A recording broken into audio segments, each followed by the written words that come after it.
This is Street Smart Women, a series highlighting the inspiring stories of resourceful women entrepreneurs, some with limited formal education, who drive economic growth and innovation in Nigeria and across Africa. Against all odds, these women have built thriving businesses that sustain themselves and their families and contribute significantly to their communities. Today, get ready to be inspired by two amazing women who prove that passion plus grit equals success. Both are shoe maestros, but their paths are uniquely theirs. One, a university education wasn't in the cards. Yet, she's built a legacy that will last generations. The other, after trying on different hats, found her perfect fit in shoemaking. Join us as we pull back the curtains on their daily hustle. Once a consistency queen, now a household name. And the other, a comeback kid, turning failures into stepping stones for a thriving shoe empire.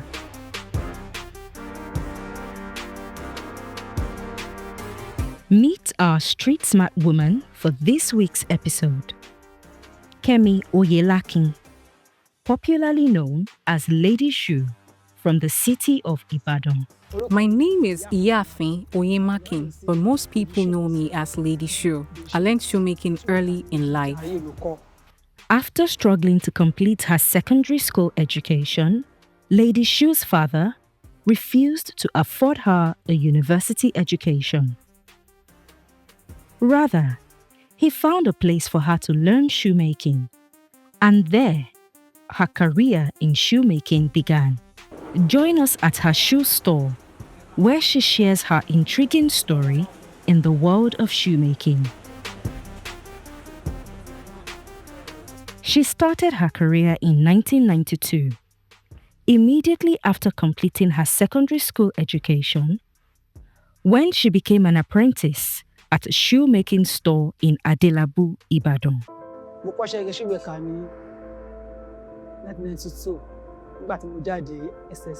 I learned how to make shoes in 1992 after completing my secondary school.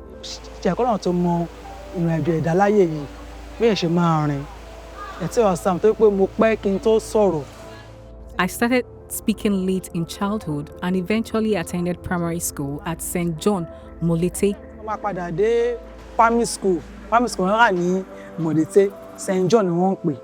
Oyemakin's mom felt bad about her daughter's choice of career because of the notion of the kind of people who were into shoemaking back in the day.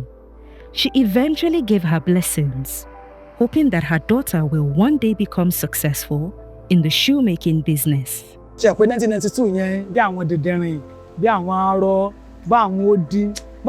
At the time, shoemaking was often associated with the mentally and physically challenged.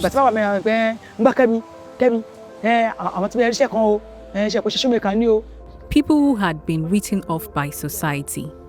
They were usually the ones who learned the craft back then. I cried, and my mother cried too, considering the nature of the job. However, she prayed for me and said I would make a mark in this trade.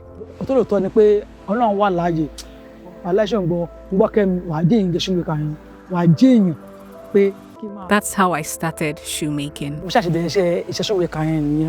After weeks and months of playing truancy at the workshop, she eventually decided to learn the skills and techniques of shoemaking, emphasizing the role played by her mother in ensuring she succeeds in this line of work. It's a blessing to have a kind mother, and it's equally important to be a child with good intentions. Sometimes I would play truant and stay away from my workplace for a whole week.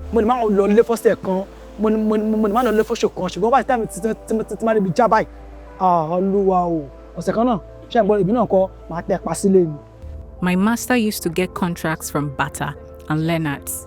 My mother would drag me back to my workplace, pray for me, and insist that I must give my all to master the crafts. In 1999, Mrs. Oyemakin gained her freedom from her apprenticeship, an event that marked the beginning of her entrepreneurial journey in shoemaking. That same year, her father bought all the equipment necessary for her shoemaking venture, while getting her first and only shop where she makes her shoes until now. This was a defining moment for her as she began her shoemaking business on a large scale. I have never seen anyone spend 6 years learning shoemaking, but I did. I spent 6 years under my master, not knowing how rewarding it would be.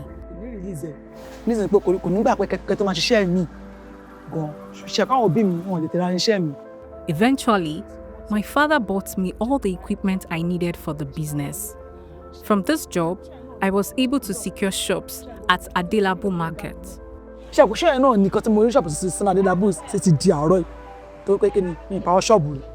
With her limited education, Lady Shu forged ahead in the shoemaking business, making her big break in the year 2000. While she was pregnant with her first child, she made almost 200 shoes, making about 200,000 naira profit. A testament to her resilience and hard work. With the profit made, she was able to support her sister through school, having made a vow to give her children the university education she was denied. Yeah, 2000. In the year 2000, I was pregnant. A client initially hesitated to give me a job, but later asked me to produce 50 pairs of shoes. I had 3 apprentices at the time, so we completed it in good time. The client was impressed when he saw our work. I still have pictures from then.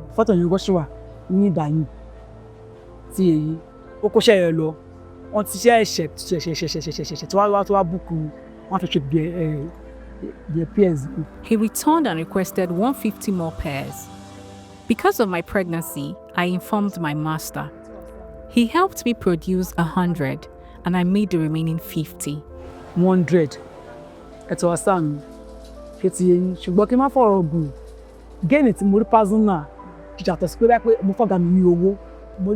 the shoes I made, I earned about 200,000 naira. I gave 50,000 to my younger brother, who was still in school. I then told my mother, since I can support my younger brother, I will make sure every child I give birth to goes to school.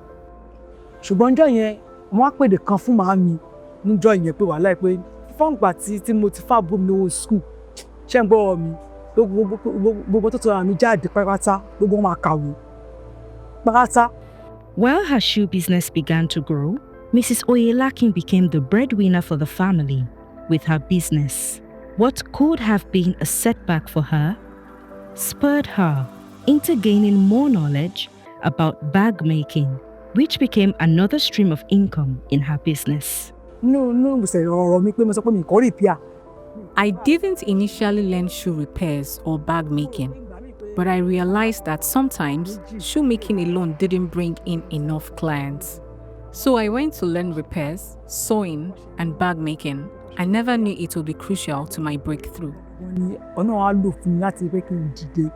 Shoemaking, a profession Mrs. Oyemakin and her mother referred to as a business or job for non-entities, has not only brought her before prominent personalities, but also made her a force to reckon with in the society. Tabade states, Tabade local government, Tabade zone me, Abba. Many people recognize me at state, local government, and zonal levels. Even notable politicians acknowledge my expertise. Despite lacking a university education, Mrs. Oyemakin's influence in the shoemaking industry in Ibadan is unquestionable. She has inspired many, including her daughter, who has learned how to diligently run a shoemaking business from her mother. Although running a shoe business alongside going to classes is quite demanding for Mrs. Oyemakin's daughter, she mentioned that the dividends of the business makes it worthwhile. My name is Zalima. I'm in case filmmaking.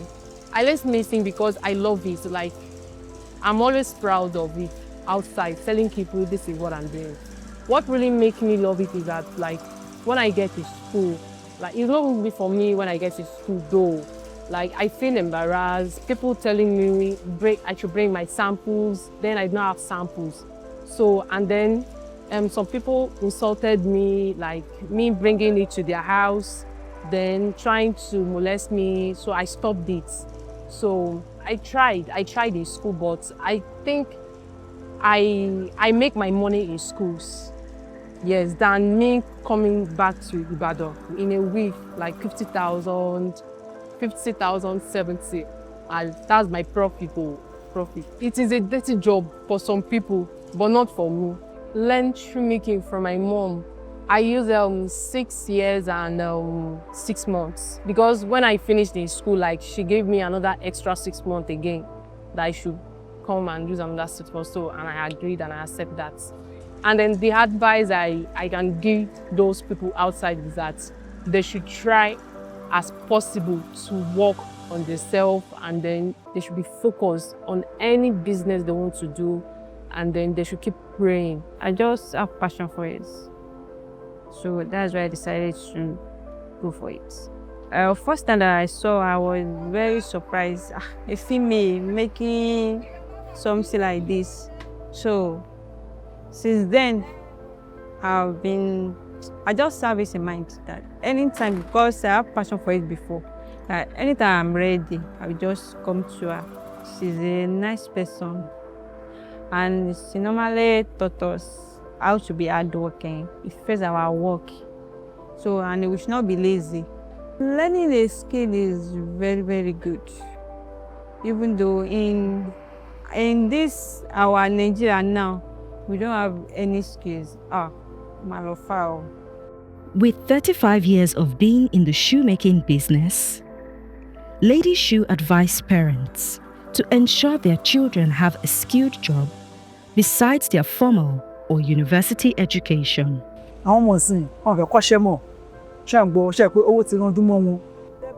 Most young people today don't like learning vocational skills or handwork. As you send children to school, also make sure they learn a craft or artisanal skills.